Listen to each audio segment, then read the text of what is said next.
리하, 안녕하세요. 리자나과 김상준 원장입니다. 오늘은 환자분들이 그런 질문을 하셔가지고요. 백내장이 남자가 더 잘 걸리냐? 일단 기본적으로 백내장이 생기는 이유 자체는 노화니까, 나이 드는 거. 그래서 누구나 다 생기는 거죠. 단지 우리가 뭐 예를 들어 60이신 분들을 10명, 20명 앉혀놓고 비교를 해보면 뭐 어떤 분은 주름이 자글자글한 분도 있고 어떤 분은 팽팽한 분도 있듯이, 노화라는 거는 사람이 자기가 살아가는 환경이라든가 자기 생활 습관 이런 거에 따라 영향을 많이 받죠. 남성분들이 아무래도 좀 여성분들보다 흡연이라든가 음주라든가 뭐 이런 것들을 좀 더 많이 하시는 편인 거는 맞잖아요. 그러다 보니까 항산화 쪽에 안 좋은 영향을 주게 되면 그게 조금 더 백내장의 진행을 빠르게 만들 수는 있죠. 그러니까 특히 자외선 같은 경우도 우리가 일반적인 직장인이라면 사실 뭐 자외선 하루에 뭐 받아봤자 뭐 거의 하루 종일 사무실에 있고 잠깐 점심 식사하거나 뭐 퇴근할 때 잠깐, 출근할 때 잠깐 받는 정도의 자외선이잖아요.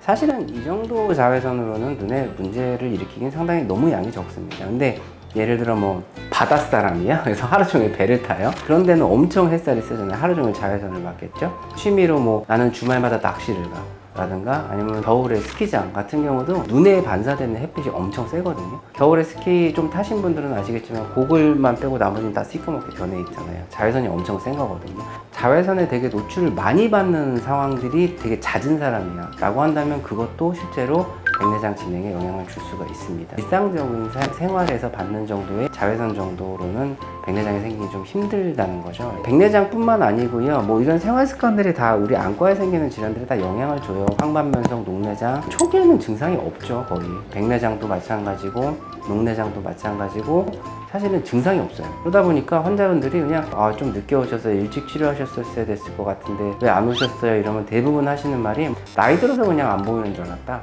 이 얘기를 진짜 많이 하세요. 그러니까 옛날부터 우리가 이제 나이 들면 침침해진다라는 얘기를 많이 하니까. 근데 나이 들어서 시력이 떨어지는 것도 있기는 하죠, 당연히. 근데 그거보다는 병으로 떨어지는 시력들 같은 경우는 확연하게 떨어지는데 하루아침에 이렇게 떨어지면 사실 바보가 아닌 이상 다 알 거 아니에요. 근데 천천히 떨어져요. 그러다 보니까 사람들이 인지를 못해요. 특히나 이제 40대, 50대 이후부터는 사실 안과적으로는 질환이 엄청 많이 생겨요. 평균 수명이 늘어난 영향도 있기는 한데 8, 90%가 다 노인성 질환이니까요. 그래서 정기검진을 좀 40대나 또 50대 정도부터는 1년에 한 번 꼭 해주시는 게 좋아요.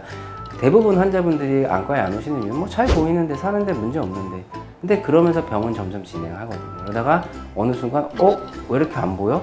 이렇게 느끼시는 순간이 오는 거죠. 그때 병원에 오시는 경우들이 태반입니다. 그래서 문제가 되는 거라서 특별하게 뭐 백내장이 남자가 잘생긴다, 여자가 잘생긴다 이건 사실 의미가 없어요. 의미가 없다기보단 그거는 의사들인 저희들이 신경 써야 되는 문제인 거죠. 환자분들이 오셨을 때 이 사람이 여성이니까, 남성이니까, 나이가 몇 살이니까, 이런 병의 가능성이 높으니까, 이건 우리가 신경 써야 되는 문제고, 결국에는 정기적으로 검진을 와주셔서 기본적인 체크만 해주시면은 사실은 다 안 놓치고 저희가 알아서 보거든요. 제일 문제는 이제 검진을 안 하시는 분들이 너무 많다라는 거. 그래서 그런 부분들 때문에 오늘은 백내장으로 시작하긴 했지만 사실 결론적으로는 정기검진을 하시는 게 중요하다라는 이야기를 드리면서 오늘 이야기는 여기까지만 드리도록 하겠습니다. 다음에 또 뵙도록 할게요. 리하.